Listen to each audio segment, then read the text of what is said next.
Oh, let's go, baby. We are live. Welcome, welcome, one and all. Hopefully, this is actually working. We are here. We will be discussing Arthur Morgan. Please let me know if you can hear and see me in the chat. Thank you for stopping by the stream this afternoon. This brand new endeavor that I'm going to attempt and see if I like doing it and see if you guys like it. We got some stuff to talk about. Oh, Arthur's a fantastic character, and I'm excited to dive a little bit more into some of the nuances, little things I skipped over or missed, or just didn't really have time to include, couldn't fit them neatly into the script, whatever it may be. There's a good bit of stuff, and there's probably more we're not going to cover in the stream because I've forgotten about it, and I didn't do like a full review of the game to prep for the stream. I will admit I've been a little busy lately, so. But we'll get there. I'm gonna wait for people to come in. Wait till I make sure everything is working properly. You should be able to see and hear me just fine. Let's get a little closer to my mic. I apologize if it's a little echoey. I can turn it down a little bit, I guess. I'm in a room that's there's a lot of empty space here, so a lot of solid walls and some carpet, but it's gonna be a little reverb, unfortunately, I'm afraid. But I'm excited to talk about Arthur. Oh, didn't want that up there. Why are you putting it there?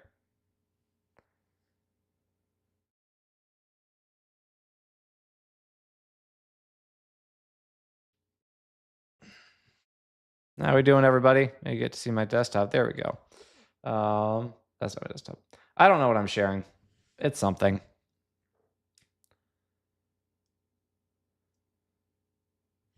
Again, please let me know if you can see and hear me. I want to make sure I'm not talking and somehow everything's being missed.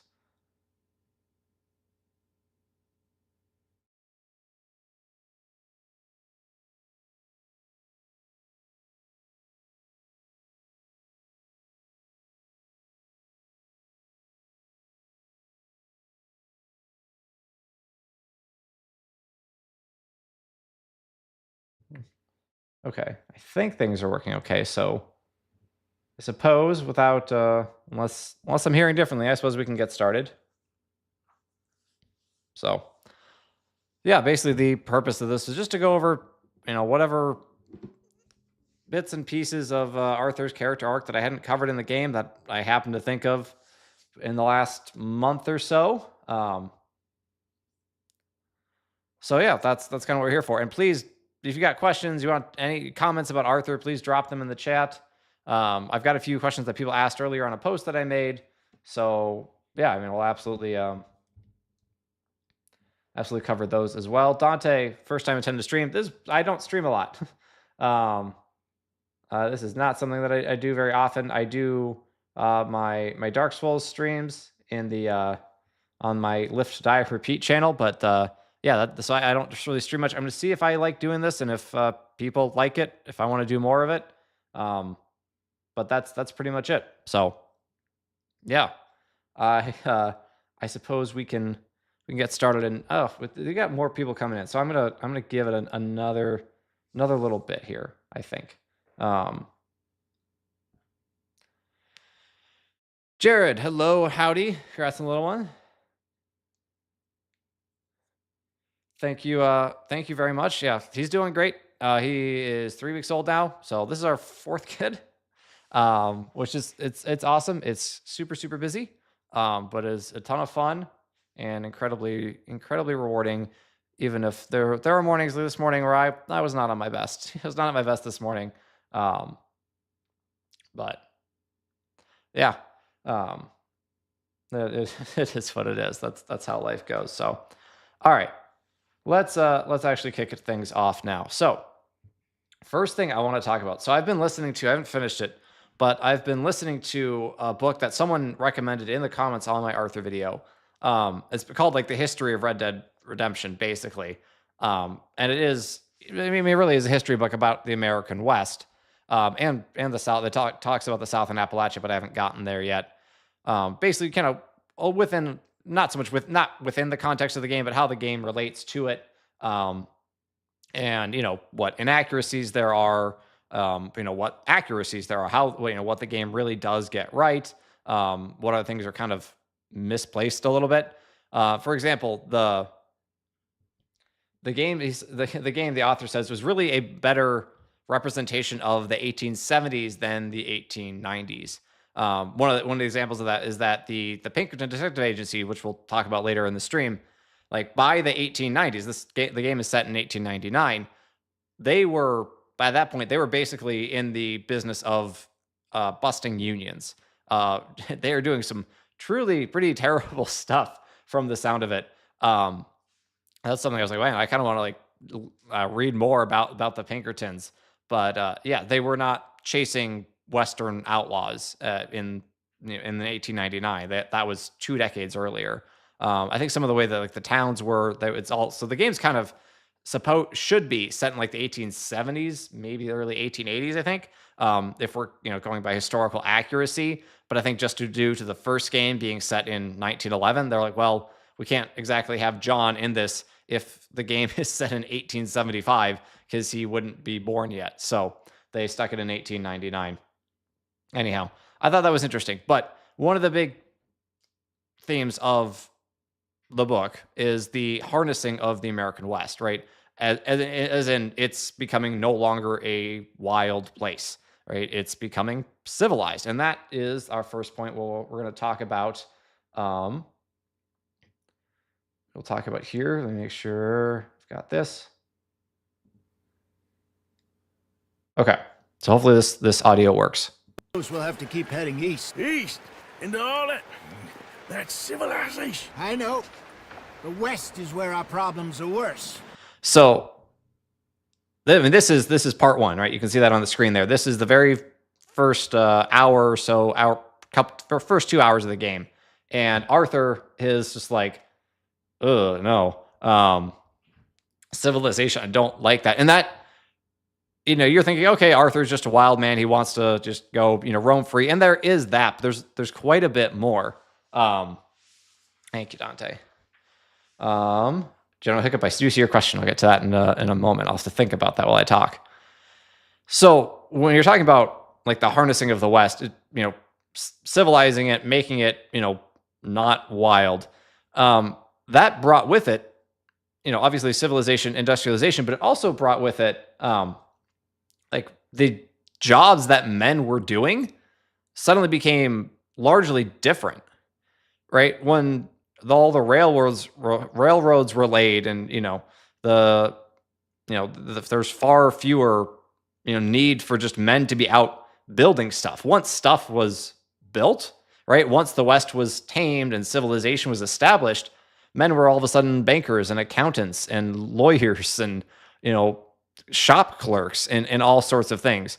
And it, again, this is one historian's perspective, but it makes sense, where it kind of brought about this a little bit of a struggle of masculinity, where it's wait a minute, I used to work, or my dad, my grandfather, every generation that I know of worked with his hands. He built stuff, he dug, he butchered, whatever. He was working with his hands. He was building muscle. They were literally just muscular jobs just by the very nature of their work.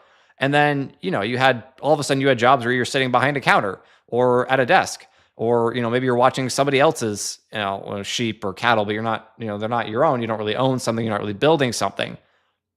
And that's an interesting question to ponder, because the nature of employment has changed and has continued to change. But especially since in the last 200 years, we've gone from basically every guy worked with his hands, if you worked at all, right? If you weren't just aristocracy or royalty, you worked with your hands for thousands upon thousands of years. It's just what you did, right? And it's work that men were best suited to do, and that's kind of what men did. And then you get to industrialization, civilization, especially when industry, when firearms became mass produced, right? What's his name? I think it's Tor Olesen is the author of the book. Let me look it up real quick. But he talks about how when Samuel Colt Tor C. Olsen, yeah, Olsson.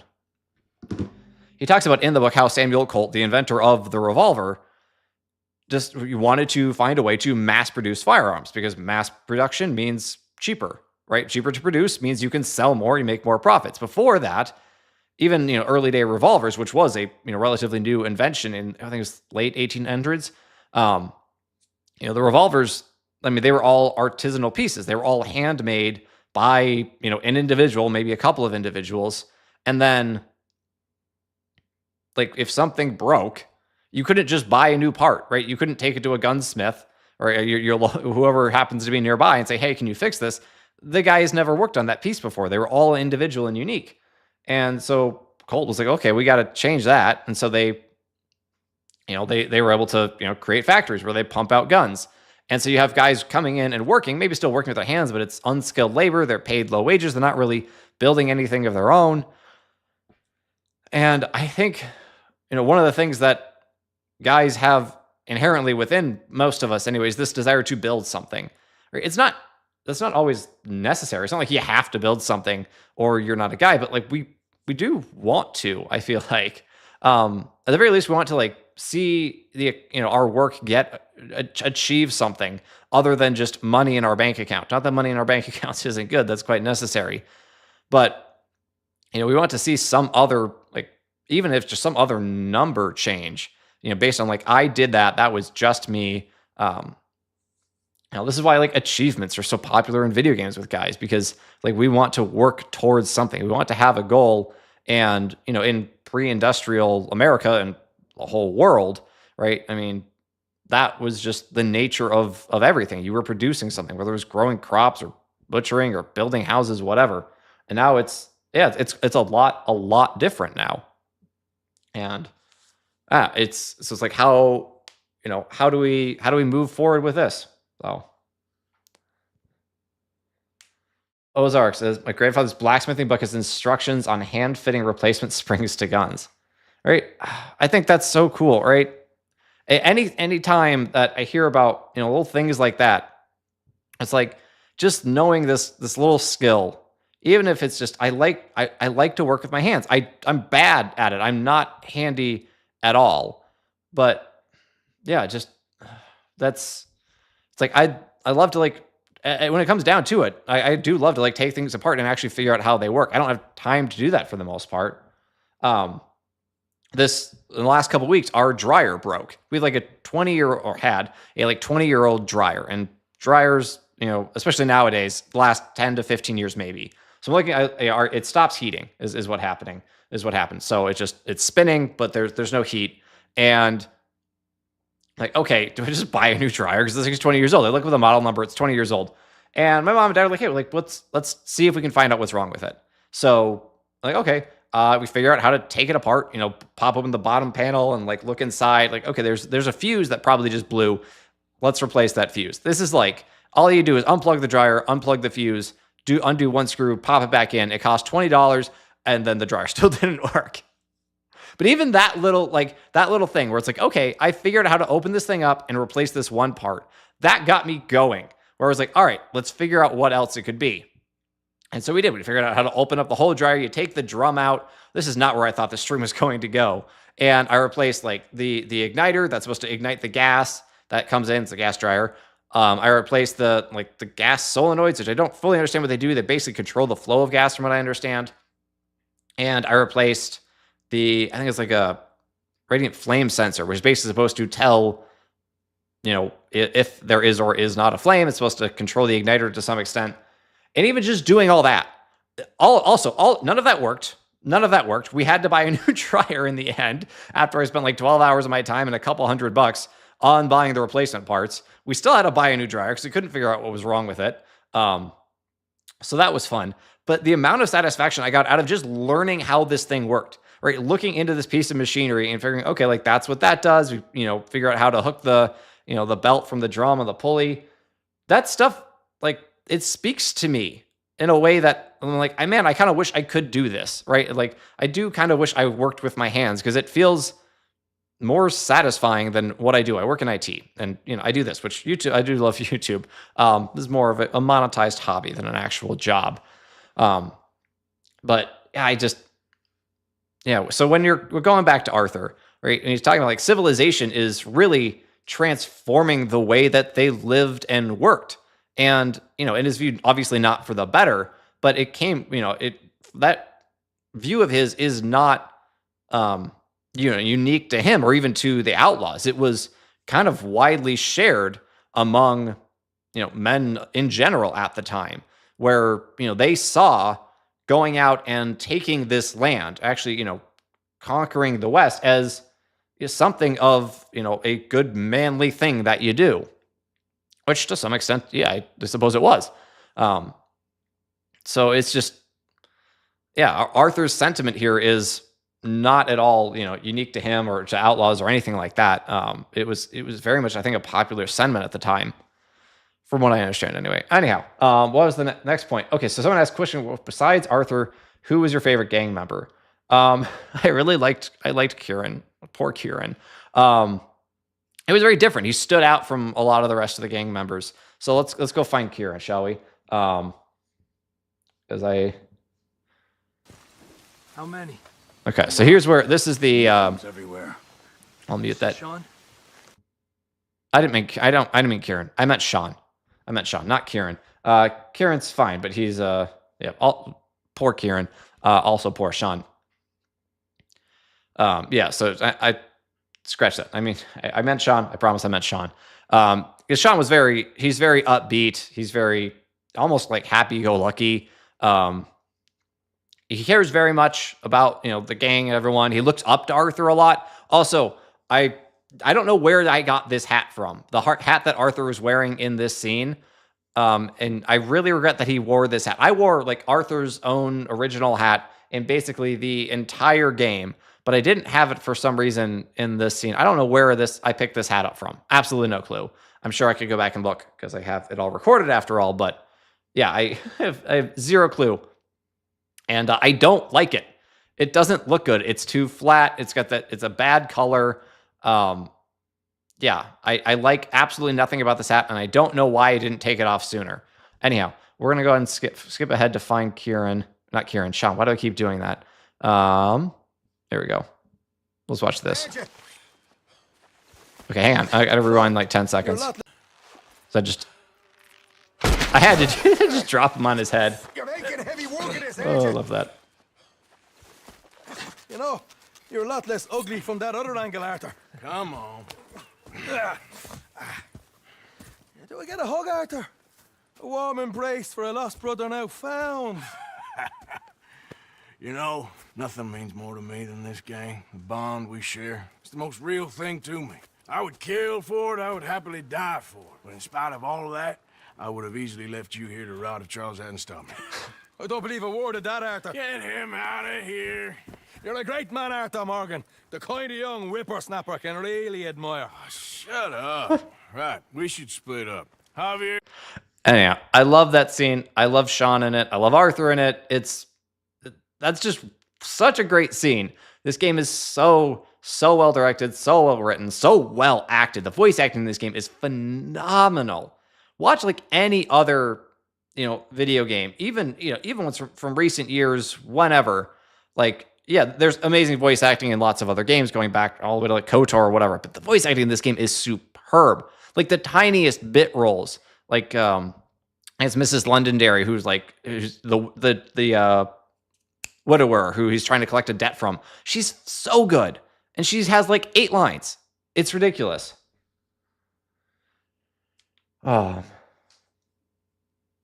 Hey, welcome, Silver Girl. Glad you're here. What up, Become the Night? Welcome to the stream. Our little discussion. So anyhow, this scene, yeah, I think my favorite gang member, other than Arthur, of course, has got to be Sean. I haven't played the original Red Dead Redemption yet. That's on my list in the not too distant future. And I do love John. I like Charles a lot. The guys who don't go real downhill at the end of it all, basically. But yeah, I just enjoy Sean's contrariness to the rest of them, where he is so much more upbeat and peppy, and he's just like running his mouth all the time. He's so enthusiastic. He's not like very good. There's a whole scene where he is trying to like draw from the hip and shoot a bottle, and he's just missing every time. And Arthur comes in and just shows him up. It's hilarious. It's fantastic. Yeah, I love that. But just for like their relationship, it's the relationship they have where Sean's just looking up to Arthur, and that's a little bit why Arthur doesn't like Sean. He's like, don't look up to me, don't admire me. You shouldn't. Like he's right. You shouldn't look up to Arthur. Arthur is not a good role model, certainly not at this point in this story. And Sean just like he doesn't care. Like he sees like the good in Arthur that a lot of other people don't see. There's a scene, later on. It's one of the next scenes you see with Sean. That's what I did. Where you're going to rob a train and you're stopping it at night. And Arthur like climbs up on the oil wagon that they've put on the tracks. And Sean's like, "Oh, it's live or die with you. I love it." Because Arthur's like, everyone else go hide, go to safety. I'm gonna step up on this bomb basically that we've planted on the track. Should the locomotive actually hit it, and like make sure this thing sees it and make sure it stops and like be right there. Because that's just kind of like the guy he is. That's how dedicated he is, and Sean clearly really admires that. So it's cool. So I play this game. Did I watch every single cutscene? Was the hottest movie of the year? Absolutely, yeah. Right. I do enjoy that there are games like that where you can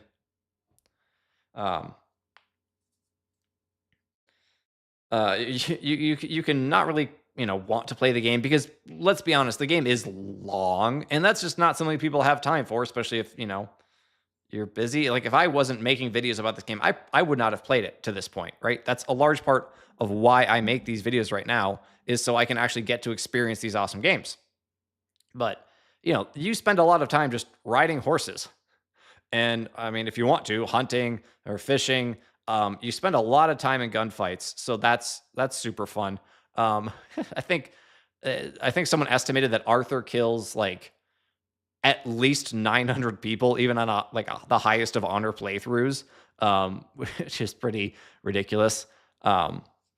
So there's a lot of extra stuff. It's a video game.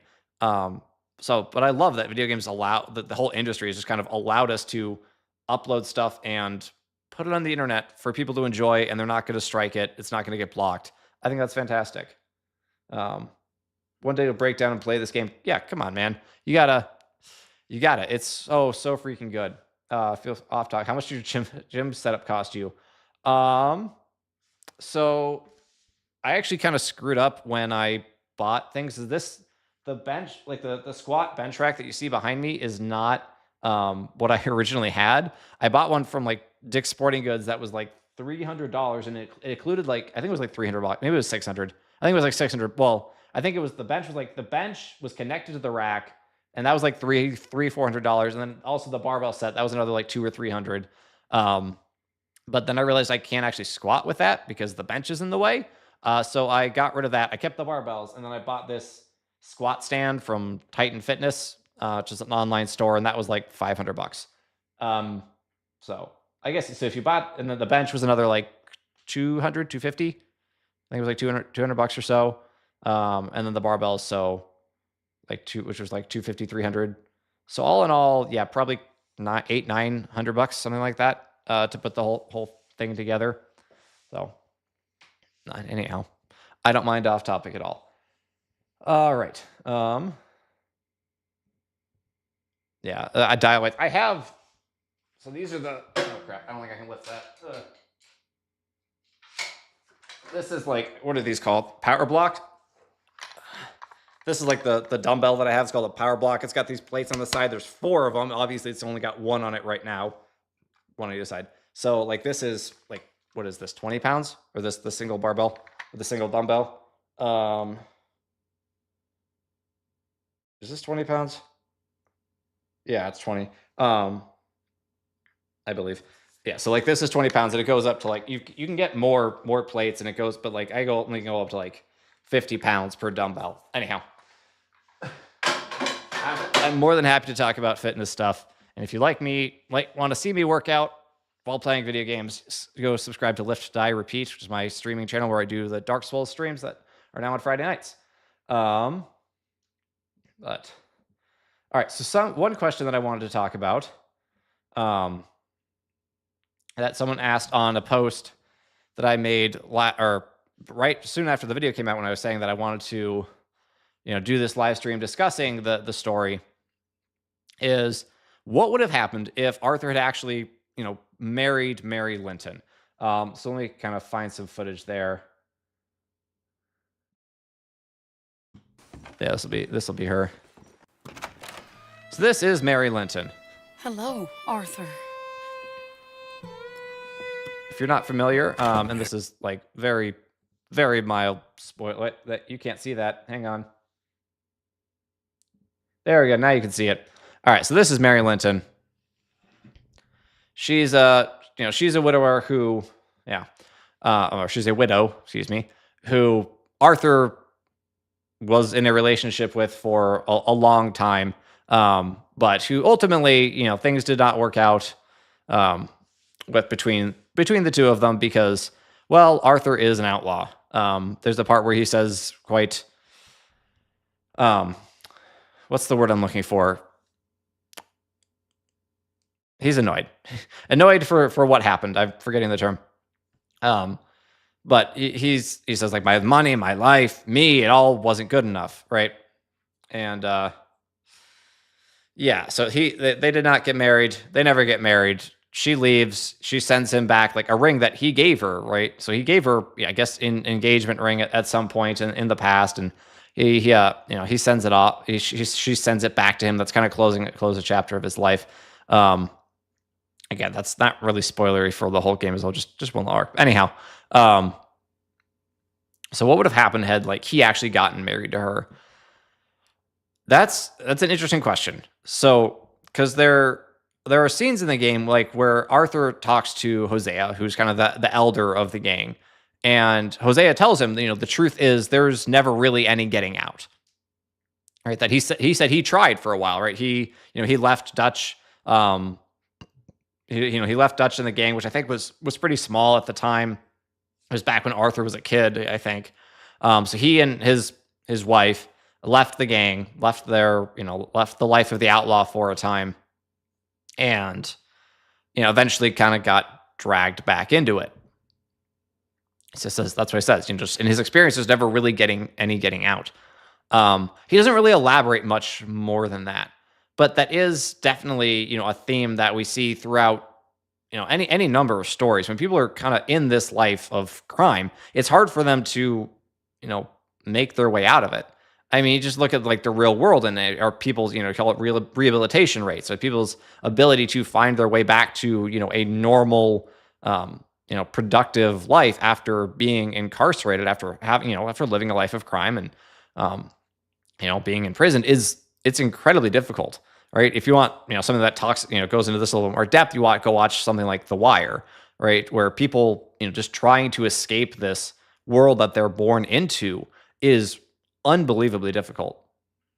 So I'm seeing questions in the chat. I will answer, but I want to kind of finish this thought. That thought being, so on one hand, I think most likely, being realistic, if he had gotten married to Mary Linton, she wouldn't have been Mary Linton. Mary Linton is her married last name. I forget what her. I know it's in there. I forget her actual her given last name.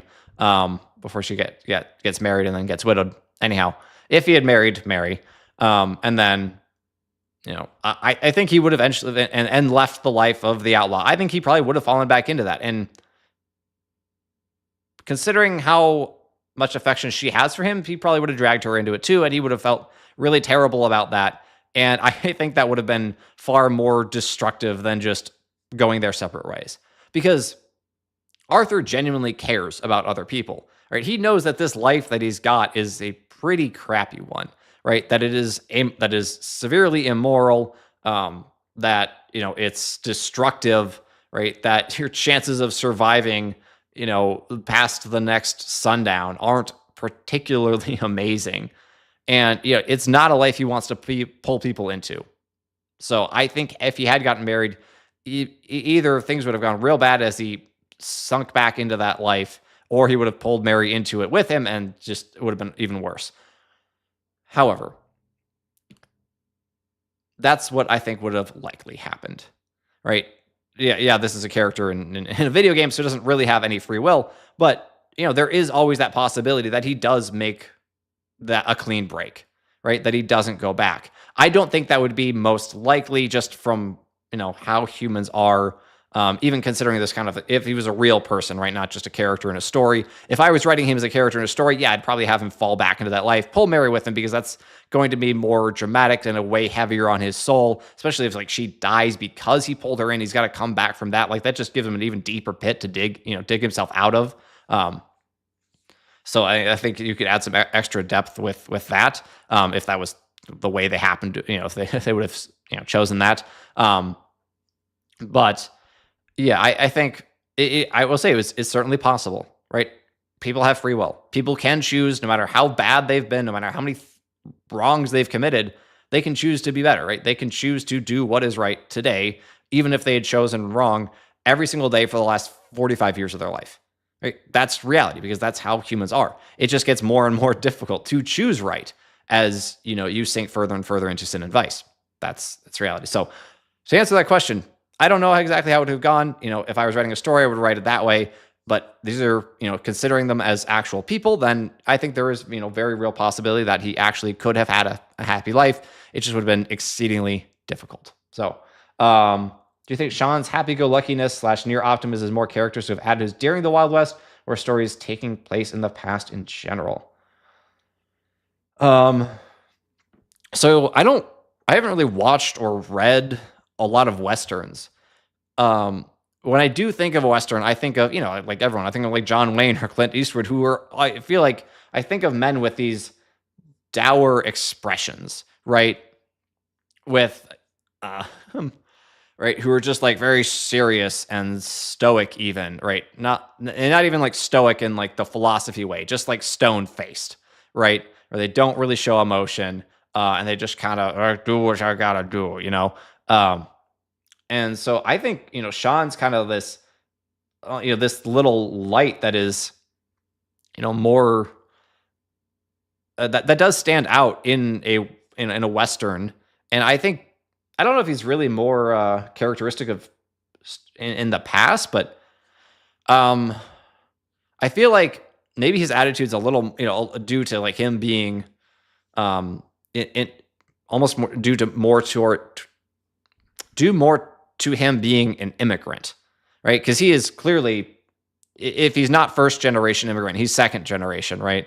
If he didn't come over on the boat from Ireland, his parents clearly did, and probably after he was born, even potentially just because of his accent being fairly notable. I'm making assumptions. I don't know. There may be actual lore for what Sean was, but anyhow, right? And immigrants generally came and still come to America with optimism, right? I mean, people come here, because they want a better life. And I don't know if that's as true today as it was, back in the late 1800s, but, it certainly was true then. Goodness knows Ireland had a real rough time of it.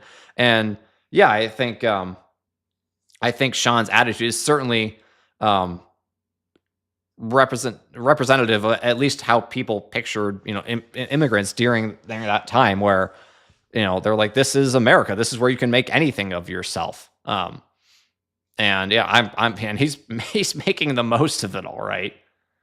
To make me think of making better iPad kid, Arthur or John. I think Arthur would think John is an iPad kid. So that's one thing I want to talk about. I'm going to go through the questions here. But let's see. Only thing I do about Red Dead Friday review was that it was responsible for popular 3040 Craig. Interesting. That's super cool. Okay. I'm not a gun guy. I don't know. I don't know much. I have a couple. But I'm not like super into them, especially, not older weapons, but that's really cool. Yeah. Video games and their influence on firearms is something that I'm sure has been studied. I can't imagine how many people have bought, like, I don't know, pick a gun, like, because of Call of Duty or something, which is interesting. So Jared's saying, go along with the train of thought. What if Arthur got on the trolley and ran away with Mary and Saint Denis? He would have turned around so fast. Like there's no way at that point he was making it out, because Arthur's big thing is loyalty, right? And he doesn't really have an obligation to Mary Linton. He loves her. He wants to go. He wants to be with her.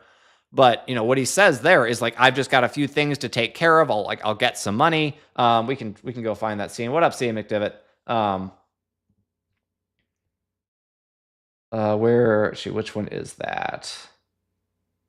Yeah, here we go. All right, let me find that real quick. Let me turn. All right, let's find this. You can't play at the tables on a Lannahechee riverboat. We don't. Like this. Not this. I did enjoy Trelawney. Okay, so here's the Mary Linton quest where she goes after her dad, who's wearing this obnoxious top hat. Top hats look so bad. Arthur's hat looks great, but like you add another few inches to it, make it rounder. It looks like absolute garbage. Yeah, okay. Here we go. Getting close. The Relure. Okay, that's the theater. Of course. I can't lie to you. I'm a wanted man, Mary. If anyone close to me, well, they're wanted too. And I can't have you wrapped up in there. But it's coming to an end. This time it really is. Run away with me, Arthur. Run away right now and don't look back. I want to. More than anything, I want to. But I've got some people I need to take care of. Once they're free, then I'm free. Then I can disappear. But Arthur... If we're gonna run away anywhere, we'd need money. Soon, I'll have some. I know you won't run away. Yeah, I mean, so the answer to your question, Jared, is like he couldn't. Like there's just no way that Arthur could. Yes, free will. Technically, he could choose to. He could choose to let everything and everyone go. But yeah, I mean, I think if he had given in to his impulse, his desire to go away, to run away with Mary, first off, I don't think he'd be wrong to do so. He'd probably be quite right to do so. Just like leave the life of the outlaw behind. I don't think that's ever really going to be a bad choice. But I think if he did, like he would come back. He would just come right back. I don't think he could deal with the guilt of leaving behind, John and Abigail and Jack, not to mention like Charles and all the women. Like Arthur has a real soft spot for the women in the gang. Like he really cares about them. He really is like, he really cares about being a protector to the women, to the weaker ones. And he cares about Dutch. He cares about Hosea, who is, yeah. So I don't think there's any way he would stay away for any significant amount of time. I think if Arthur got on that trolley, I don't know if he'd make it out of Saint Denis before he jumped off of it and just went right back to camp. Because yeah, his whole big thing is loyalty, right? Loyalty to people. Also, I paused it. He's got a very funny expression on his face here. Sorry about that one, Arthur. Yeah, and I don't imagine he could have made it further than the state line before he went. Yeah, he just gets too racked with guilt and has to come back because these people mean everything to him, right? The scene we just watched with Sean says like, like this gang is, it's the most real thing to me, right? Mary Linton, his relationship with her, the potential marriage, that's a potential, right? That's theoretical. It's not real, right? It hasn't happened. She is a free woman, right? She's a woman of means, right? She's got plenty of money despite her dad's best efforts, right? She's not going to suffer. She doesn't really, need him on a, physiological level, right? She doesn't need him to survive, where the others kind of do, right? Without Arthur, that gang's not going to function nearly as well. So yeah. Find Arthur's comment that once they're free, I'm free. Foreshadows his sacrifice and redemption so well. Yeah, absolutely. Right. Because he's got like, I need to take care of these people. I mean, he says it right in the scene. I've got some people I need to take care of. That's, he's putting others before himself, right? He doesn't really trust in like the self-determination of, say John and Abigail, right? Because he is older, he's more experienced. He views John very much like a kid brother.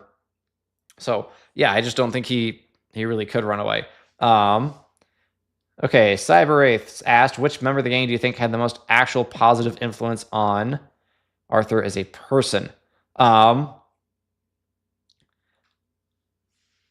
In a negative sort of way, Dutch, because Arthur sees Dutch descending into this depravity and goes, "Oh yeah, no, I can't do that." Right? He always had this code. He's always got a code that he sticks to pretty strictly, except when Herr Strauss, when he has to go collect debt, he kind of breaks it. He bends it pretty significantly. But Dutch, who has, that's Strauss. Strauss has always kind of been a weasel.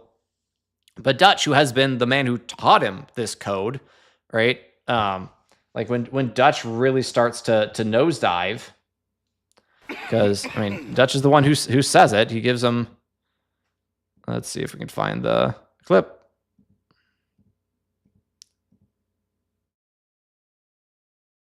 Welcome to your new home. Oh, okay. Save fellas as need saving. We get them hungry first. Here we are. I got a saying, my friend. We shoot fellas as need shooting, save fellas as need saving, and feed them as need feeding. We are gonna find out what you need. Yeah, I mean that is right. That's basically like we will give every man his due.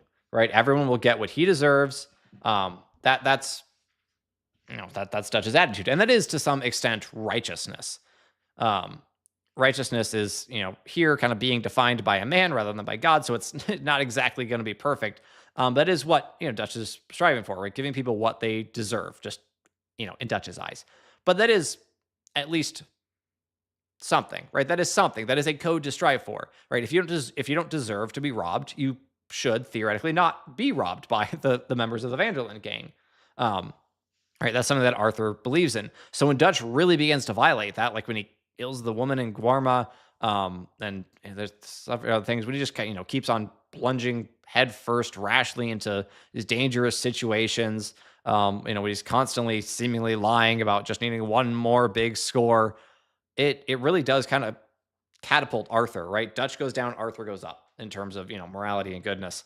The other member who serves as more of an actual moral compass for Arthur, I think is definitely Charles. So one thing that I found interesting is that Charles and Micah both joined the gang at roughly the same time, right? Because I think it's actually, is it later in this part here? I think it's early on here. Let me find it. So let's see. Move on? No. Hey, it's pretty early on. Did you Sooner or hear? later, a job's gonna go wrong. Nature of life. I just thought you might have moved on by now. You want me to move on? No, it's too late. Oh, not at all. No, you Combe and Dutch go way back. And not in a good way. It's somewhere around here. Proper blood feud. So I heard. We ain't ever talked that much, you and me. Like I said. How long you been with us now? 5, 6 months? Okay. Something like that? All right. So Charles been with him about 5 or 6 months. Oh, Arthur. And then if we go to, I've spent a lot of time with this game, guys. So I know where things are. Can hold me. Here we go. You hear me? Mike is in prison and all is right with the world. Had a good time. I wish I'd left him in there so much longer. I ain't decided yet. Real funny. Oh, I ain't joking, cowpoke. I heard so much bluster out of your mouth these last 6 months. And now, I got an opportunity to watch you be silenced. Well, you gotta do something. Why? I always looked up to you, Arthur. Well, that's your first mistake. Listen. That was one of the lines. I think that's the first line from Red Dead 2 that oh gosh, should I not? I'm sorry. You guys only heard the audio from that. Well, I forgot. I am a clear amateur at this.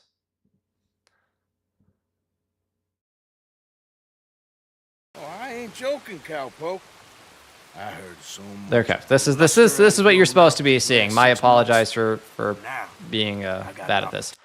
Okay, so yeah, they basically, the point being, Arthur or Micah and Charles join up at the Vanderlyn gang at pretty much the same time. All right.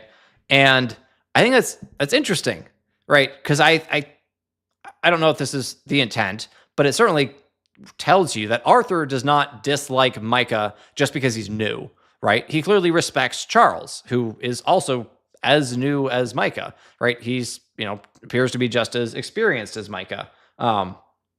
There's no, that's, there isn't really any real difference between them in terms of their, ability to fight, to provide for the gang or whatever, right? The difference is their character, right? The content of their character. That's what matters. That's what Arthur cares about. And like, that's where they differ. That's why Arthur respects Charles and really detests Micah.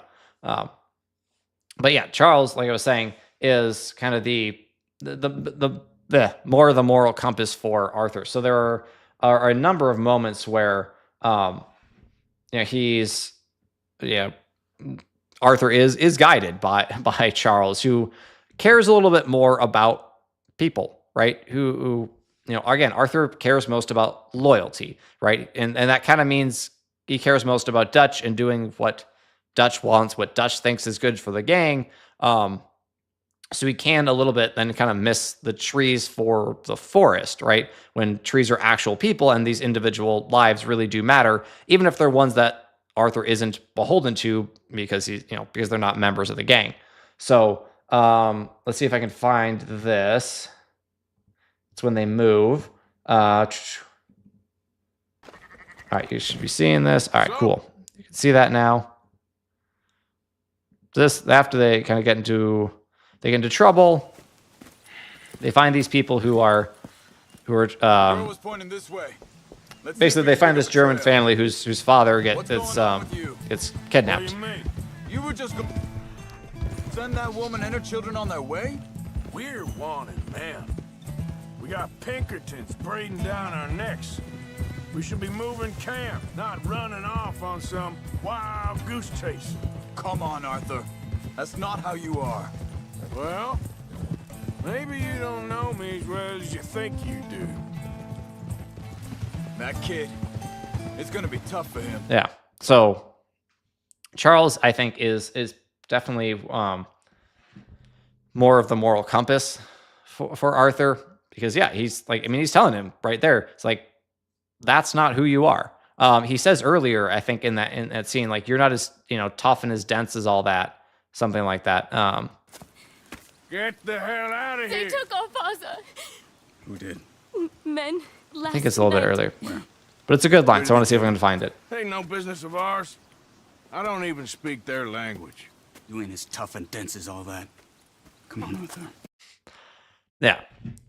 So yeah, Charles, I would say, in terms of actually guiding him, by far the gang member who has the best influence on Arthur. When they go to rescue Sean, Arthur said it, we saw in the scene earlier, Arthur admits, like, I would have left you here to rot if Charles hadn't stopped me. So Charles is definitely one who, adheres more to, the personalistic norm, right? Caring about people, right? Saying that their lives really matter. Every person's life matters, even, this person that they have, no other obligation to. So that's a, pretty straightforward answer to that one, honestly. Let's see. Fairly new Red Dead 2 player. Hated the game at first, now taking it slow and going 100% completion. Nice. Oh man. That I don't imagine I'll ever do that. I want to play it again for sure at some point. As I really would like to, I kind of want to do a low honor playthrough and just like see what the difference is and how that what that looks like. What does Arthur act like in the end is, I can't imagine him being the same in the cutscenes. He's got to be quite a bit different. But yeah, I don't know. I really want to kind of see the difference in low, I really do want to see the difference in the cutscenes. I know there are quite a few. I've seen the one like after Sean gets capped, and Arthur's just kind of like, yeah, we didn't find the money, and he just moves on. I was like, oh, that stings. Because like I said, I really like Sean, and he really looks up to high honor Arthur at least. I think even if you're low honor in that scene where you rescue him, I think he looks up to him. As I don't think that cutscene changes. But yeah, like it's Arthur's reflection after the mission that goes sideways and you lose Sean, and Arthur has this completely different reflection. I don't think they take Sean's body with them. They just like leave it for the buzzards. And it's like, oh yeah, like that's kind of stuff. I'm like, I'd love to sink my teeth into that, like making these different comparisons and just how like, gut wrenching that can be. I don't know, but that's something I think I'd like to do at some point. So, okay, so moving on to the things that I wanted to talk about. I barely touched on this at all, I think, in my essay. So I'm kind of excited to talk about this. There's a livestock. Now I gotta go. If you give me a moment, I've got to find exactly where it is. It's where he's talking to this author who's writing a book about the gunslingers, basically the old gunslingers of the West. And it's okay. It is in this part somewhere. I think it's later on. Yeah, this guy. Okay. So it's this guy. One of them was a girl, anyhow. So this is the writer. This is the old gunslinger. This guy asks Arthur to. Okay, hang on. Let me show it. Oh, I am showing it. Okay, now I'm good. Right, this guy asks Arthur to find 4 different gunslingers and ask them for stories about Jim Boy Calloway, who's this drunken idiot right here. You rode the And yeah, so this guy and Arthur has like no respect for the old gunslinger. He thinks he's pretty much dirt. And he goes out basically and he tries to find the other old gunslingers and get their stories about him, and he gets basically nothing. Like they don't really give a crap about anything other than themselves, if that even. So when we're talking about like honor and glory and like combat and killing and dying, this is something that not a theme I really talked about very much. So I kind of want to talk about it a bit. Well, you're starting to understand something very important. What's that? The joys of gunslinging. It's win-win, freedom or glory. That's brilliant. I'm gonna write that down, if I may. Be my guest. What's your name? I don't have a name. But you are a gunslinger. Not really. I mean, folks who need shooting, I try and shoot in the back. All that other stuff, it's, well, bunk. But you fought duels. Once upon a time, I may have. And you ain't interested in fame. I don't think so. Strange. But you like fortune. I need money, sure. Okay, then forgive me. Yeah, I think that's a great insight into Arthur's character, and I think this is a side mission. I'm not sure if like maybe you have to do this cutscene, but you definitely don't have to do the rest of it. You don't have to go talk to all the other gunslingers. But this is that's a really good insight into Arthur's psychology there, right? He does say like freedom or glory, or like yeah, you get the glory of the kill, but you see right after that he's just like it doesn't really matter. It's all bunk, right? He's not interested in fame. He's not interested in wealth, really fortune, right? He's kind of over it all, right? Just kind of yeah, but whatever. It doesn't really give a shit. It just doesn't really care. He says the people that I need shooting, I try to shoot in the back. Which is, so there's kind of like a lot of complexity there, because when I'm thinking about that, obviously shooting people in the back's bad. There's no complexity there. But when I'm thinking about this, because I'm currently playing through Ghost of Tsushima, which is a game about a samurai, and like he's quite conflicted because in order to fight against the Mongol horde that has essentially taken over his island, right, he has to rely on stealth and essentially assassination, right, killing enemy soldiers from behind, sneaking up on them and stabbing them in the throat. Not stepping out and yelling "fight me" with his katana drawn. And he has a hard time with that because that's not the samurai way.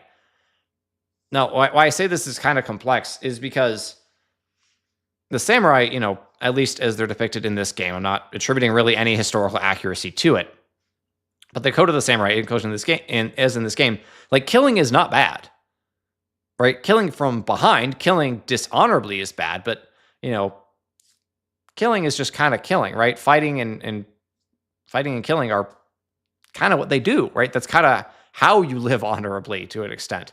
It's not necessarily the mere act of it, but it certainly seems to be a more honorable thing, right? Certainly, dying is kind of like dying. The samurai had their practice of, I always mispronounce it because I want to say Sudoku, but it's seppuku, right? Where they death rather than dishonor, right?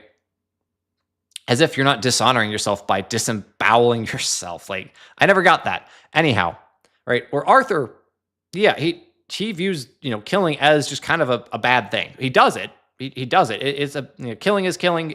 Bad is bad. Killing is bad. I don't care if I'm shooting him in the face or I'm shooting him in the back. Right? I'm killing someone when I really shouldn't be. And now samurai, they're fighting a war against like an invading army, so they're definitely more justified. But I find those, and I'd have to think about this more and actually, put my thoughts to paper, the computer screen before I really kind of allowed myself to, or before I actually formed a coherent thought on the matter. Not used to trying to actually make a video essay live. It's not easy. This is why I have scripts. But yeah, there's differences and nuances in there that I find really interesting where, Arthur, he's a bad man. He knows he's a bad man. That's why he's just kind of okay with it, even though he recognizes just the inherent evil of killing. The historical samurai were paid based on how famous the people they killed in battle. Anything was just, yeah. All-time favorite one he did a samurai only deathless run. What do you mean by samurai only? Like on the, because I assumed you meant like you mean like lethal difficulty, which is, I haven't played it on other difficulties, but that's got to be like the only way to play that game. No ghost abilities or tactics. Oh, okay, gotcha. I don't think I've unlocked like any of that anyway.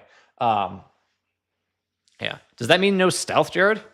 So if that means no stealth, can you even do it no stealth? Because I feel like you're forced to, at least in one of the missions. Like when they introduce the stealth tactics to you, it's like you got to use stealth or they're just going to kill the prisoners.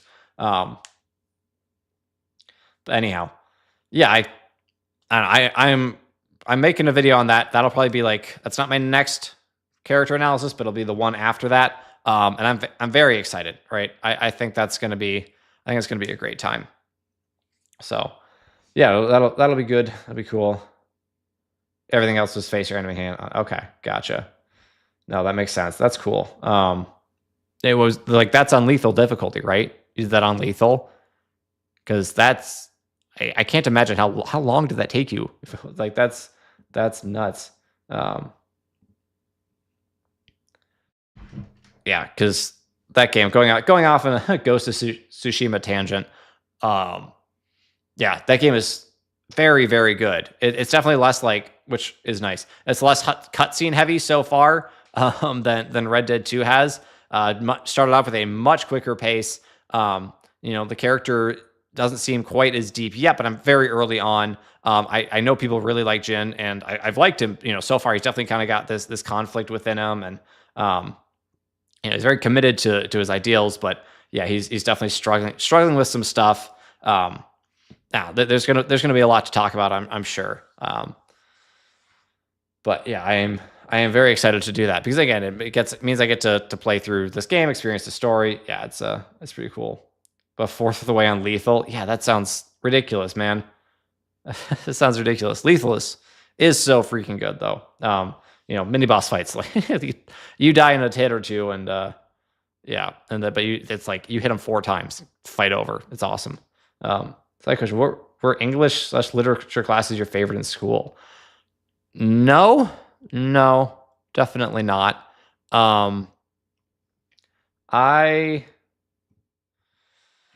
was probably best at math, honestly. That's probably what came most naturally to me. I don't really remember much by way of literature. At least in high school, like up through high school. It was math. I was a math guy. And then I got to college and started doing a semester of engineering. and did not like that. Didn't do well, did very bad, changed majors, did psychology and political science, liked that a lot better. So yeah, I did end up skewing to, I did end up getting a liberal arts degree. And now I work in IT. So what the hell? Um, but I'm very glad that I did that, right? Engineering would have just crushed my soul, I think. And I had a great time, I mean, I took a class on Lord of the Rings. I took a class on C.S. Lewis. I took a class on like The Great Gatsby, which honestly, it wasn't just The Great Gatsby. That was the final one. That was kind of like that was it was a literature one. That was like the final paper. It's not all that great of a book. It's okay. Uh, yeah. So probably by the end, it was more, not, I guess not English and literature. I really like psychology. So that was, that was my major, or one of my two majors. And I really, really enjoyed that. That's why I enjoy doing character analysis. Not that I would say I like use any of the stuff I've learned in psych. I can't point to like any one like thing that I've learned. I do mention psychology on a couple times. I guess my last video did talk about the hierarchy of needs. So there's that. That's a pretty like fundamental psychology concept though. All right. Like I don't think I've retained a whole lot from like my higher level psych classes that I am putting into these videos or anything. But I like to think that, just the general critical thinking and writing ability that I got from, the 4 years or, 3.5 years of writing lots of papers and doing research and stuff and, putting together arguments has benefited my YouTube career such as it is. Not related to Red Dead 2, if you consider doing essays on Stormlight Archive, not right now. Yeah, I've got other reasons, but most like without the ability to use B-roll footage of the game or movie, because there is none, it doesn't work for like the style that I have. So yeah, I don't really want to do that. I know a lot of people kind of treat my videos as like an audio only podcast, and I do generally produce them to be listened to, so that people can just listen to the audio. To some extent, I do kind of, but I want people to really benefit from watching it, right? Because I think like video editing is definitely one of the most like difficult and tedious parts of doing YouTube, right? Because I mean, I don't think I can show this because it won't. My clips aren't there, but in Red Dead 2 is my Red Dead 2 video. My video on Arthur Morgan is 2.5 hours long, so that's 150 minutes. And I use A-roll. I've used video of me talking, obviously, in maybe, I don't know, 25, 30% of it. Right. So that saves me a lot of editing time. So now, instead of 150 minutes, I'm only editing 110 minutes or so. That's still a lot, right? 110 minutes is an awful lot.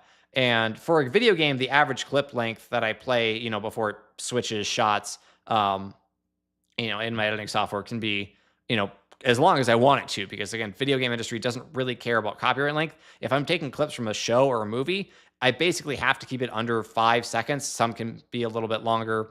7 is like the absolute max.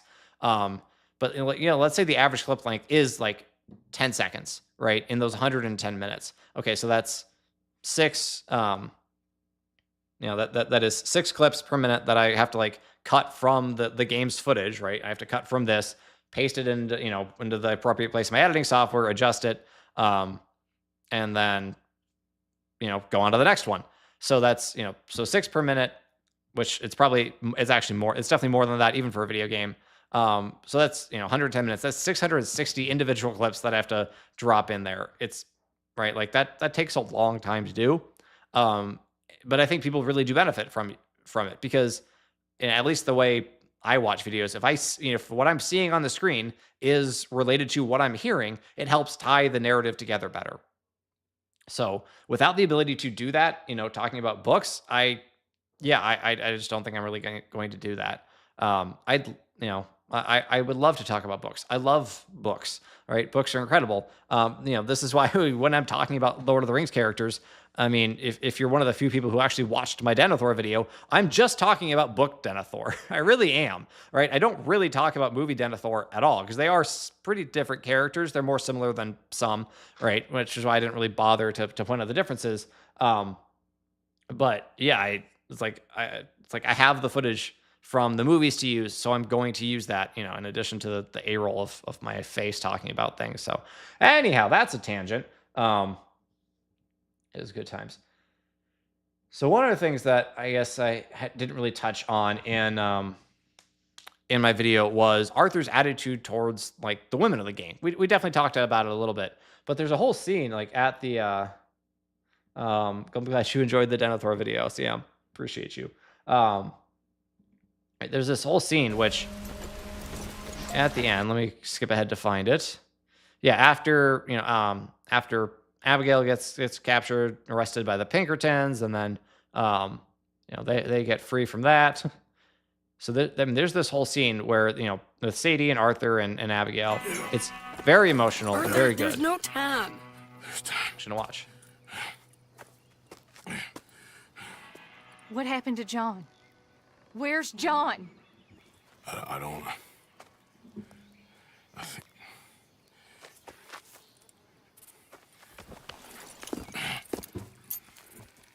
Arthur.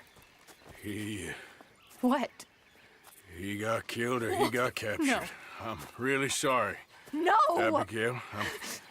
I was on the train and I didn't see it. No! Listen, we got Jack. He's safe. Mrs. Adler will take you to him. But, John, I want you to know this. He loved you. He loved you, and Jack, he did. He wasn't perfect, but he did. It's like the first nice thing Arthur says about John all game. You gotta go get that boy. Come on, get out of here. Sorry, guys. Amateur hour over here. My apologies. Jack, he did. He wasn't perfect, but he did. You gotta go get that boy. Come on, get out of here. Arthur, what are you doing? I gotta go have a little chat before I get much sicker. No, Arthur. Don't you owe Arthur me. Neither of you two. Not now. You both know.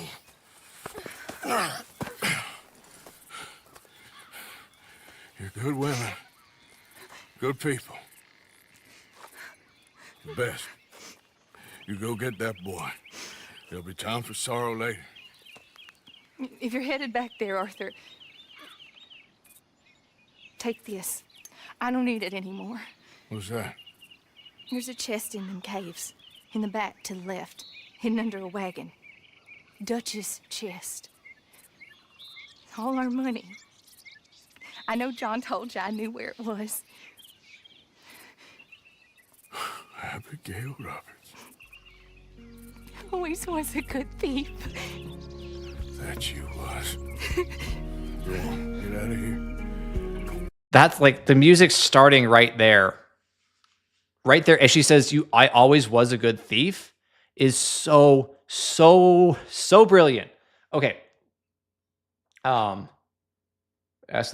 Quick question. Strictly for fun. Thank you for asking. Love that you love the home gym. I do streams on a channel called Lift Die Repeat where I play Dark Souls and do pull-ups every time I die. So if you want to go subscribe to that one. But anyhow, the picture in the background, I'll grab it.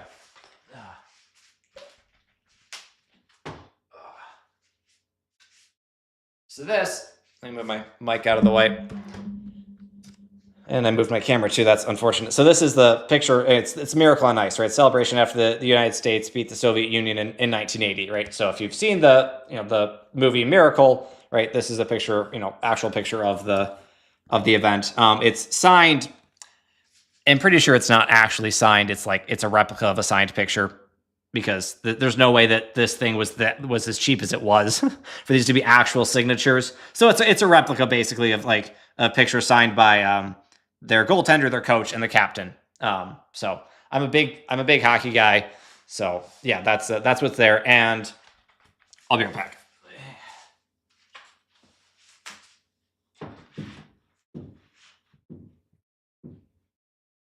I think that's straight. All right, well that's straight enough. Anyhow, so one of the lines that Herb Brooks says in the movie Miracle, which I love so very much, is "The legs feed the wolf."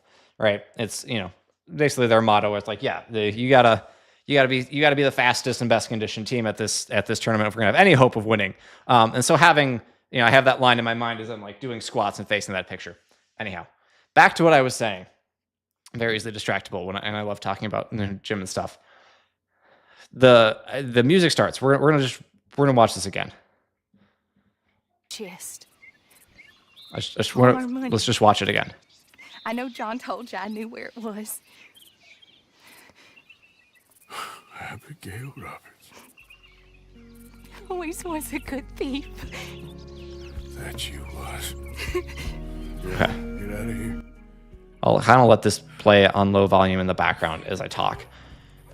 And I kind of wish I'd included this in my essay. But that's what this stream is for. But the music starting as Arthur like rides to, his redemption. It's starting on the line, you always was a good thief, is so profound. Like I said, this game is not like explicitly Christian, and in many ways, I'm sure just Rockstar in general is not, because it's large company. They're not generally based on any one faith or whatever. But there are a lot of Christian themes throughout the game, and redemption is kind of Christianity's whole thing, right? Spoiler, I'm working on a video for Daredevil right now, right? That's my next big character analysis. That'll come out sometime in a week and a half or so. And right, one of the things that Sister Maggie says to Matt Murdock, to Daredevil, is like, yeah, love and redemption. That's kind of our whole sales pitch. Right, so redemption being the whole thing. I mean, Arthur's gravestone you see later has blessed are those who hunger and thirst for righteousness. One of the missions is called blessed are the peacemakers. There's a lot of the other missions have are references to scripture, to the Bible. And the good thief, if you're not familiar, is there were two thieves crucified on either side of Jesus. And I forget how many gospels it's in, but in at least one, one of them, who's then named the good thief, says, "Lord, remember me when you come into your kingdom." Right? He asks for forgiveness. He asks to, essentially kind of asks to be redeemed, not so much explicitly, right? It's more, honestly, even more selfless than that. But he's called the good thief. So, right, so the music starting as Arthur rides to, seek his redemption, to do a loving act, right? To choose that love exists. That music that starts during this ride, that music that plays throughout this incredible ride with these voices in the background, encouraging him to put aside his past, to choose to be a good man for once in his life. That music all started with a good thief, right? With someone who, for as far as we know, spent his life in depravity and sin, but turned it around at the very end, right? He's dying, right? He's crucified. He's got nails through his feet and wrists. He's hanging on a cross, choking on his own blood, and he asks for forgiveness, right? He asks to be remembered, right? It's never too late. It's never too late. That's the message there. That's the message in the gospel. That's the message in this game, right? And whether or not you're a Christian, whether or not you have any faith at all, I think that's what is so... get out of my face, Micah. Right? That is what is so powerful about these games. Is they tell you it's never too late. You can always choose.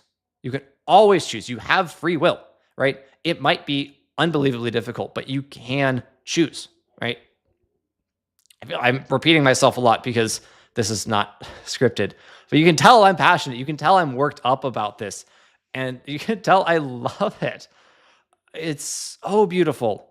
It's so, because it's hopeful, right?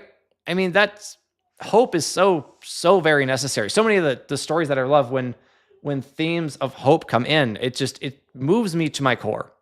There's a scene, again, I referenced this scene in my Daredevil video, the scene in the book in Return of the King, where Sam is lying somewhere in Mordor, as they still have their climb to Mount Doom ahead of them, and he sees a star. The world has been essentially shrouded in darkness that's created by Mount Doom, and somehow, some way, a star shines through. Right? There's a similar scene in Two Towers where the Medusel, the Golden Hall of Edoras, right, where Theoden lives, seems all dark, but there's a light that comes through a single high window, right? Like there's always hope, right? Whatever crap's been going on, there's hope that things will get better, right? At the very least, that if you can't change things, that you can change.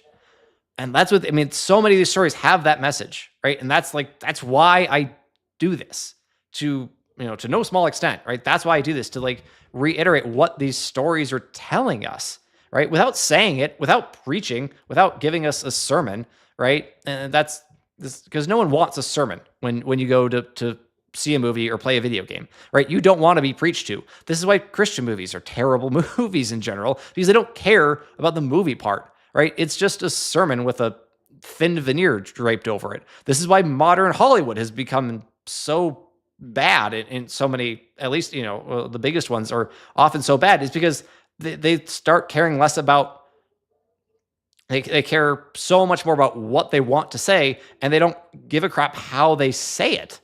And which is asinine, because that's all people want from you, is just to see you, express your worldview in a creative, artistic, and meaningful way. They don't want you to just tell you what they think. Anybody can do that, right? Everybody and anybody has like a worldview they can express, and they can just tell it to you. They can just, lay it out in platitudes and slap you over the face with it. That's easy.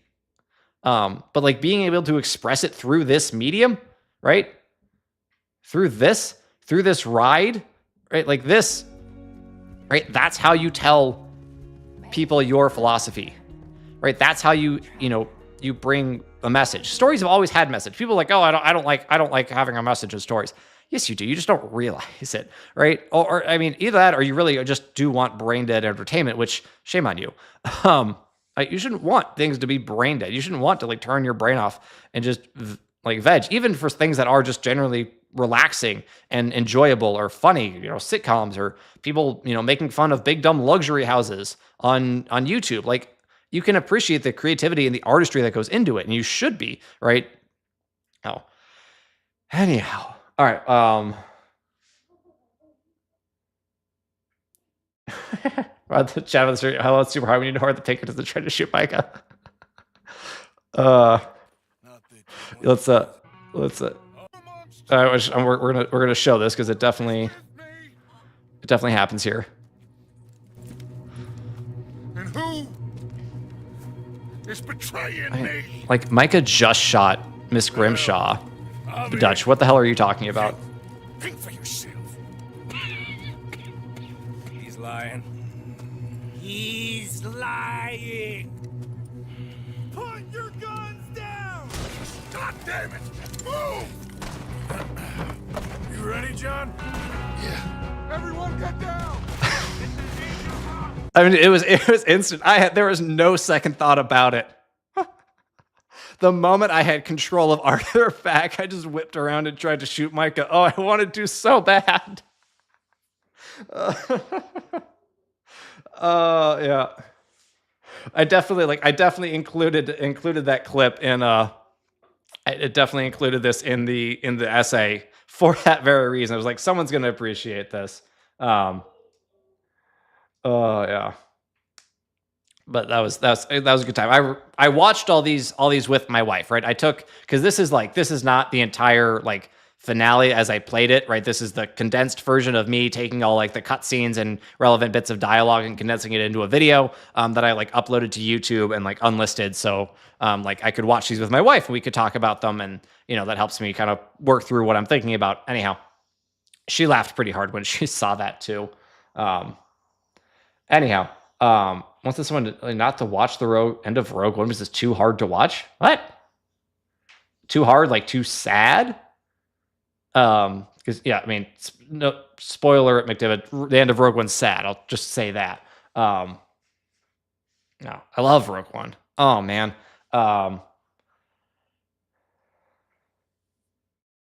Too sad. That's so dumb. It's so good. It's so freaking good. I love Rogue One. My hot take is that Rogue One's better than anything but the original trilogy. And honestly, it might be better than like episode 6. I don't know. Not that I could ever love it more, I don't think, but it might be like better made. I don't know. Did I make a Rogue One video? No, I haven't yet. It's something certainly worth doing at some point. Just considering how, I tend to make like retrospective analyses, right? I don't make like, I'm not keeping up with modern movies and shows and stuff for the most part. So, I certainly could at some point, but we'll see. I'd like to. Like I said, I really, really like that movie. But I think the only other thing that I really wanted to talk about in this stream, because I just didn't know it when I made the video, is the Pinkertons. It kind of feels like a bit of a a bit of a letdown after watching, talking about like the actual redemption and everything. But I wanted to cover it, so we're just going to do that as a free flowing stream. That's how things go. All right, which part is it? Is it 13 or 15? John, let's get on. All right, let's see if I was right about it. Yep. All right, it's part 13. I knew it. So, Degenerate murderer. Aside from not playing the games to your rules. Spare me the philosophy lesson. I've already heard it from Mac Callender. Mac Callender. He was pretty shot up by the time I got see this to right. him. All right, cool. So really, it was more of a mercy killing. Slow, but merciful. You enjoy being a rich man's toy, do you? I enjoy society, flaws and all. You people venerate savagery, and you will... Anyhow, so I think I didn't know really anything about... I didn't really know anything about the Pinkertons, right, going into this. Right, so I'm just like, okay, they're like, a private detective agency who's hired to chase down the Vanderlyn gang. I didn't really think too much of it. Then I've been listening to the audiobook for the history book that I mentioned earlier, and it was it's really interesting, like hearing the history of the Pinkertons, where they were morally pretty much every bit as bad as the outlaws that they hunted, especially in later years when they weren't really hunting outlaws anymore. But yeah, they were pretty brutal. I mean, Milton says it there, like, slow but merciful killing. Yeah, sure, it was merciful. Right, like he kind of hints at like his own moral depravity, and like that he's a little bit of a sadist, right? With that, which I didn't really pick up on so much. There's things I miss. I spend a lot of time with these stories, but I miss things, for sure. So yeah, that was interesting. But like, yeah, apparently they would, as a private detective agency that could be hired by really anybody, rich men. They got hired by rich men. They were really rich men's toys, right? Right, they were used for a lot of union busting, right? So people would, go on strike, trying to unionize, whatever. And the Pinkertons would apparently do two things commonly. One was infiltrate, like the striking workers, right? Go undercover and like try to encourage them towards violence. And then they would also instigate violence from the other side, like as Pinkertons, blatantly like killing striking workers and trying to subdue them. So yeah, apparently they were generally pretty awful. Private armies generally aren't the greatest of moral, don't generally have the greatest of morals. So yeah, they were in 1899, which even though they weren't really chasing outlaws then, they were pretty terrible then. So you feel a little bit more justified now going after them, after they capture arrest Abigail and taking out a bunch of them along with Sadie in order to rescue Abigail. But anyhow, how much of the Red Dead 2 post game have you played? The epilogue, when you play as John, all of it. I've beaten like the whole epilogue. So I have done that. That was one other question that someone asked.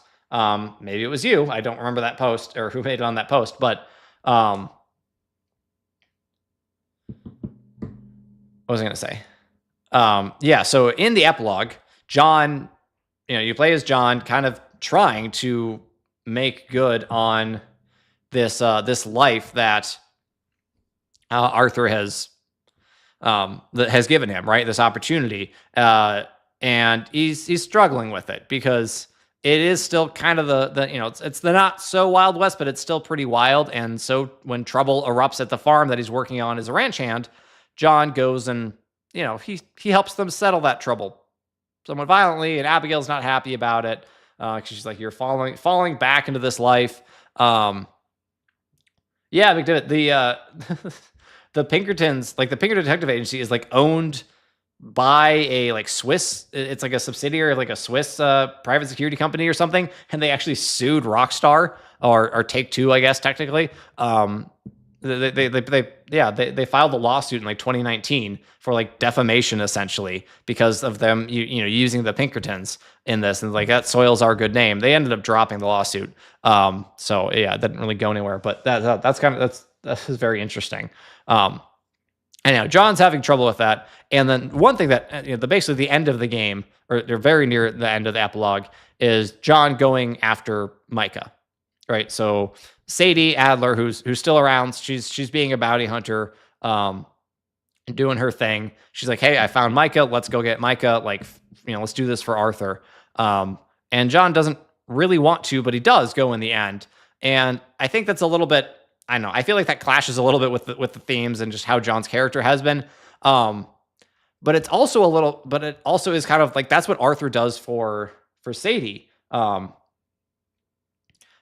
near the end of the game, where Arthur's never been about revenge, right? That has never been his thing. But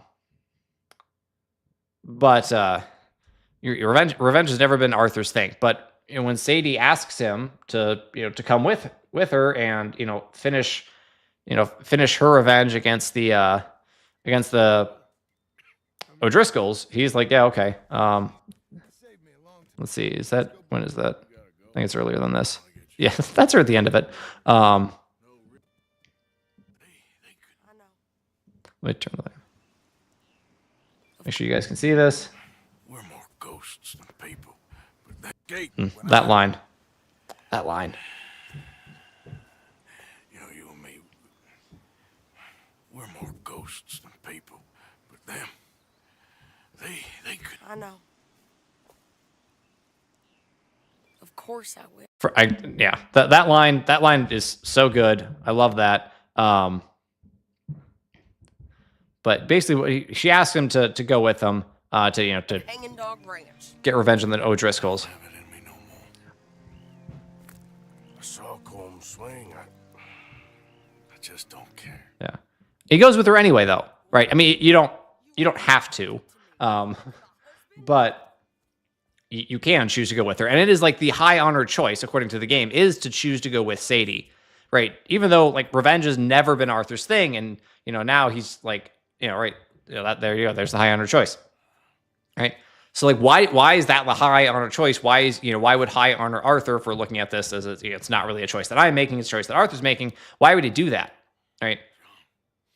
It's because, I mean, what he says right there, Jack John, he's listing people that he cares about. He cares about Sadie, right? He cares about, taking care of her. He doesn't really see a way forward for him. He doesn't really even see that much of a way forward for her, right? So it says it's more ghosts than people, right? He's just empty, hollow, just, chasing really nothing really to live for, but, the good of others.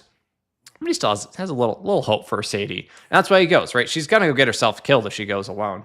So, yeah, I think that's why he goes with her here, right? It's just for her. It's because she's gonna go anyway, right? And he wants to be there with her. And I think that's kind of what John does. I mean, John is just really when Sadie goes after Micah in the epilogue, John's just doing what Arthur would have. I think, right? I think that's really it, right? So, because I mean, it's like John shouldn't be like going to get revenge, even if it is Micah, and Micah deserves it, right? Colm deserved it. They all these people all deserve it. And I really think it's just John's doing his best to do what Arthur would do. So, yeah, that was asked, and I wanted to answer that. Yeah. Last time I saw some Pinkerton somebody to do with him threatening Wizards of the Coast employees. Oh, funny.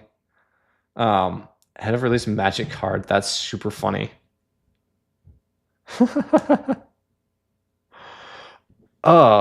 That's hilarious. And they called in like, is Wizards of the Coast like Swiss or something? That's so funny. I would not have guessed that. Not in a million years would I have suspected that's what like the Pinkertons or you're used for at all. Okay. Anyhow, if you guys have any more questions or comments, drop them in the chat now because I think I've just about run out of what I wanted to talk about for this stream. So, yeah, let me know if there's anything else Red Dead 2 or otherwise that you want to talk about. I might actually do another stream next week because we passed 150,000 subscribers, which is a meaningless number, but it's a big meaningless number, so that's cool. So yeah, I think we might do kind of like crap. That's the wrong thing. I don't know. What can you guys see? What are you guys looking at? Oh, you're just looking at this. All right, cool. I gotta be better. I gotta get better at this. So I might do kind of just like an Ask Me Anything stream, Q&A, whatever. Celebrate 150,000 subs because I don't know, it just sounds like fun. I'll probably do it down here because this is where my streaming setup is at the moment, and I don't want to really fiddle with rearranging things upstairs. So, no. Mentioned C.S. Lewis earlier. What's your favorite work of his? Oh man, probably whatever I last read at the time. When I was younger, it was definitely The Last Battle, and now that I'm older, it's probably still The Last Battle. Because yeah, I mean, just like the scene where like his depiction of heaven is absolutely incredible. It's so moving. Right? It's like I love how it like relates to it is like the Platonic ideal, basically like realized. It's just super cool. Yeah. The Last Battle made me cry for sure. Like when I first read it. But I'm trying to think. I've read a decent number of stuff. The Four Loves is excellent. I've used that quite a few times. Like I mean, when I made my video on like Frodo and Sam, which is now called like what's it called like it's the Lord of the Rings, The Cure to Male Loneliness. I think is the video title. That like I leaned heavily on his section on Philia. A fourth of the book, right? So, but there's a lot more of Lewis that I want to read for sure. Any storms near you? Like currently? I don't think so. Is there? Do you hear thunder?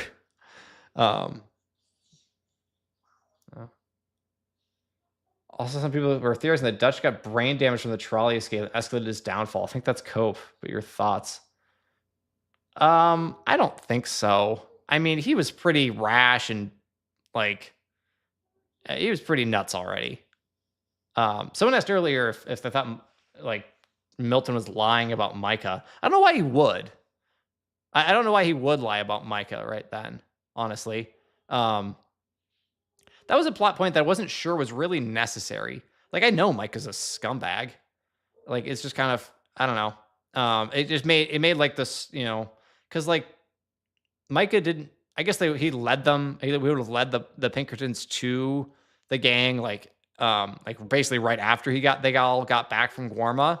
But beyond that, they don't really have too many run-ins with them. The only other big one that they have is like with like at Leviticus Cornwall's boat, and that's all Dutch. Like Dutch initiates that whole thing. So, like that's him being the rat is before the bank job anyway. And that's just due to them being sloppy. So I think the only real reason they had like Micah being a rat is so like Arthur could call him a rat when he's confronting him and Dutch at the end. I felt like they could have fleshed that out a little bit more. It came in so late in the game. And no, I don't think Milton's lying. I just don't think that plot point was super necessary. But it's easier for Arthur to say, Dutch, he's a rat, rather than Dutch, like he's poison for you, which he is. That's accurate. It's a perfectly good reason, good reason to to tell him to reject Micah. But it's just kind of easier to say he's a rat. But yeah, I think that'll do it. if you've got any last second questions, drop them in. But otherwise, I'll wrap this up and I will get back to work.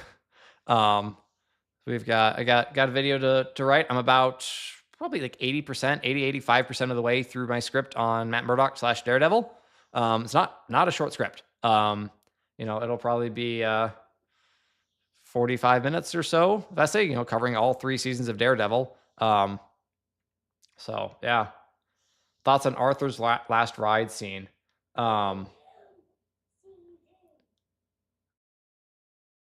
talked about it earlier in the stream. I'm not sure if you were here, but that scene is phenomenal. I mean, all the voices coming back from his past that are encouraging him to be a good man, right? To do something loving, that you have it in you, right? To do this, right? You can do this. It's giving him hope, right? Because he's going back to Dutch, right? Like that's the only reason he's going back, because he has hope for Dutch. And yeah, I think that's so important, right? Hope is, I talk about this a lot in the Daredevil video that'll be coming out in a week and a half or so. Is that like hope is so very important, right? Believing that, the man he loves, the man who raised him, right, can change, right? Can turn around.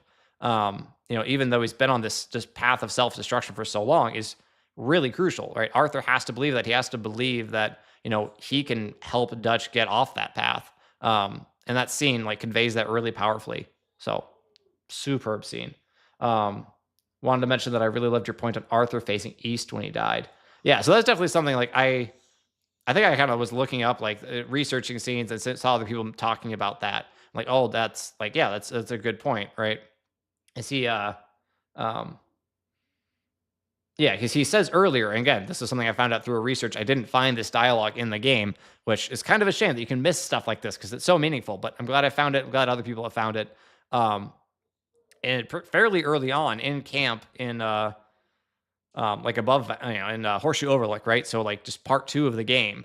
The various gang members are sitting around the campfire or the table or whatever and discussing, how they want to be buried, and they all say their preferences or whatever. And they ask Arthur, and Arthur's like, I haven't thought about that. Just like, lay me on a rock facing west to remember all the good times we had together. Right. And then when he actually does die, he's facing east. I think he does get buried facing west. I think like they actually honor his request in the end. If you go and like watch the scene where he's his burial, I think or when you see his grave, I think they do bury him facing west. But yeah, when he dies, he is facing east. And yeah, I definitely did love that symbolism. Where it's like, yeah, the future has always been like something that he feared, right? And all that civilization, right? I don't want men like us no more. But now it's like something to look forward to, even not for him, even though it's just for someone else. And that was really beautiful. So anyhow, well, that's cool. I don't know if I'll do more of these. But it's at the very least been a fun experiment, and appreciate you all for stopping by. Talk to you later. See you in a week and a half or so. Hopefully no longer. For the Daredevil video, and if you want to see me stream more, it'll be every Friday night on Lift, Die, Repeat. We do Dark Souls and pull-ups. So yeah.